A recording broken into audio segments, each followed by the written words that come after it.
As magicians, we all love big books chock full of magic tricks. You know the ones I'm talking about, books like I review on this channel. Card tricks, sleight of hand, learning new moves, all the good stuff. But the reality is we all have way more magic than we can ever use. I personally have multiple lifetimes of magic to consume and share, but there's one thing that's missing from most magicians' arsenals that's holding them back and keeping them from making significant improvement. And that thing is magic theory. Yeah, I want to talk about the why behind your magic, but not just any why. Today I want to talk about one of the most widely respected names in magic theory, the godfather of the Spanish style. His magic laid the path for some of the titans of magic that we know and love today. I'm talking about names like Woody Aragon, Danny Day Ortiz, and of course, Juan Tamariz. I'm referring to none other than the magic of Ascanio, the structural conception of magic. Let's dive into what is the book, what can you learn from it, who would be the best student to want a book like this, and some specific lessons that I took away from reading it. If you don't already know the name Arturo Ascanio, the name is usually pronounced in hushed, reverential tones. After all, when Juan Tamariz considers you a mentor, most other magicians sit up and take notice. I was slightly familiar with the name, but one of the things that I found interesting is that Arturo was an amateur magician. That's right. By day, he was an attorney, but he had a passion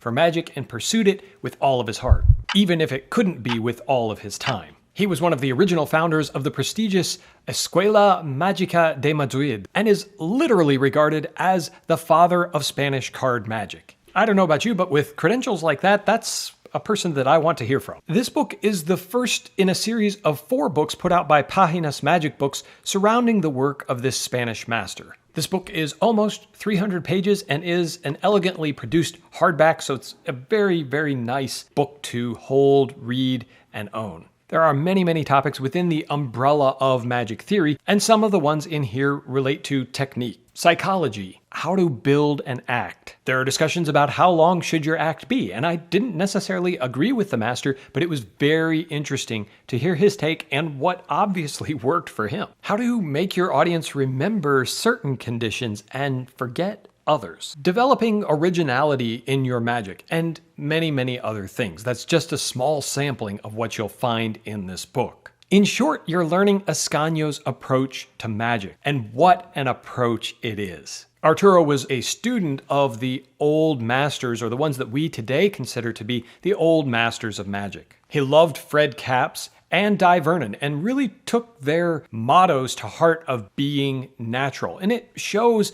in his work, even though I have not actually observed Ascanio perform, that topic of being natural continues to resonate throughout the entire Spanish school of magic and the people who've come out of that school. Since this is a book of theory, I don't think it's possible to cover everything discussed, but let me give you a couple of small tidbits of items that I found to be particularly interesting. For example, there was a discussion in an interview with Juan Tamariz, recognized that mentalism, whether performed by magicians or mentalists, tended to get the best reaction from the audience, but not in every situation. They discussed the fact that when performed for a parlor-sized audience, that's the best you can do is mentalism. But when you're doing close-up work, mentalism just doesn't hit the exact same way. And as a performing mentalist, I found that to be 100% true. But beyond just reading that that's true, the impact of knowing that has caused me to rethink my close-up repertoire, where I'm performing, what I'm trying to perform. Is it appropriate for the situation? Is it going to give the most impact to the audience? There's also a really great discussion in here on how one learns magic.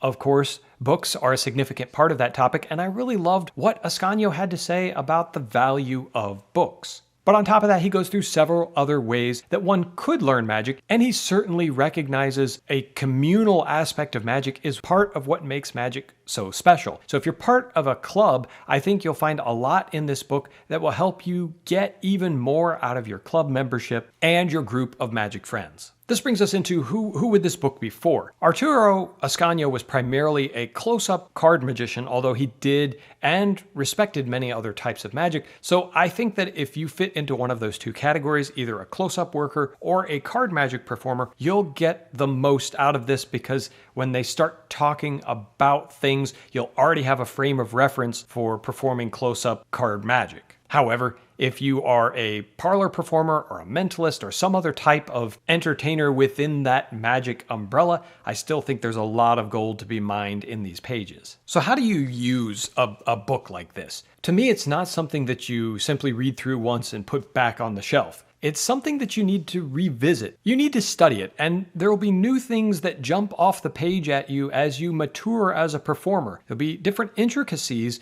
that you'll pick up in those conversations, articles, and essays that are in the book. The lessons are applicable whether you're a beginner or an advanced magician. In fact, there's an essay in here about how to practice. How much of your time should be allocated to learning the material? How much of it should be tied to rehearsal? How much of it should be performing for people? How should you study and get the most from your magic library? Aha! So it's eminently practical, but there's a lot of depth for the more advanced and serious student of magic. You'll want to continue to come back and learn at the feet of someone who truly and deeply cared about our art of magic. The beauty is the layout is broken up into very small sections. So it's extremely digestible and you'll be able to pick and choose what you want to read. It's not something that you have to sit down and read from cover to cover. Everything's laid out well and you'll be able to decide, do I want to read something about misdirection? Couple of pages, maybe 10 at the most, and you'll have gotten through and can process Ascanio's thinking on the subject. This is the kind of book that I think taking good notes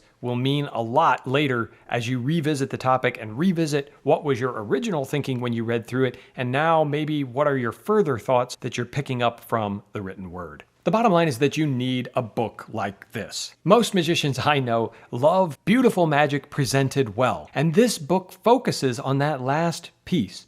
Presenting well. This is a veritable buffet of ideas from which you should be feasting. Each topic and thought should challenge your own thinking about magic in a way that you can apply it to your performances. For example, how should you allocate your time for maximum practice impact? Why read books? How should your reading habits change over the course of your progression and career within magic? All of these questions are answered in here, and if you take your time going through the material and applying it to your own work, I know you'll come out the other side as a better magician. One worthy of saying that you're a student of Arturo Ascanio. The book is $65 at full retail, but if you could pay $65 to learn from someone who taught Juan Tamariz, wouldn't you jump all over that? I know I would. I think this book and theory in general is a great investment in your own magic, and I've only begun to scratch the surface of what I think I can learn from this book and this Spanish master.